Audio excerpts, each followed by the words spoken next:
ଲୋକମାନଙ୍କ ପାଖରେ ବହୁତ କିଛି ଅଛି, କିନ୍ତୁ ସମସ୍ୟା ଏହା ଅଟେ କି ଭରସା ଉପରେ ସନ୍ଦେହ ଅଟେ ଏବଂ ନିଜ ସନ୍ଦେହରେ ପୁରା ଭରସା ଅଟେ। ଚାଲନ୍ତୁ ଗୋଟିଏ କ୍ଷଣ ପାଇଁ ମାନିନେବା, ଭାଗ୍ୟର ଲେଖା ଥିବା ନିର୍ଣ୍ଣୟ ବଦଳି ନଥାଏ।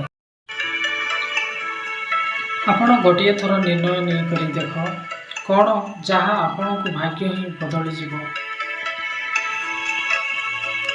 କିଛି ବି ନ କରି ସମୟକୁ ବର୍ବାଦ କର ନାହିଁ। ଯିଏ ନିଜେ ବଦଳି ନଥାଏ ତାହାକୁ ସମୟ ବଦଳାଇ ଦିଏ। କେବେ ପରିସ୍ଥିତିରେ କାନ୍ଦନ୍ତୁ ନାହିଁ। ଇଚ୍ଛା ଅନୁସାରେ ବଞ୍ଚିବା ନିମନ୍ତେ ସାମର୍ଥ୍ୟ ଦରକାର, ନଚେତ୍ ପରିସ୍ଥିତି ତ ସବୁବେଳେ ବିପରୀତ ହୋଇଥାଏ। ଏହା ଆଜିକାଲିର ପ୍ରକୃତ ସତ୍ୟ ଅଟେ।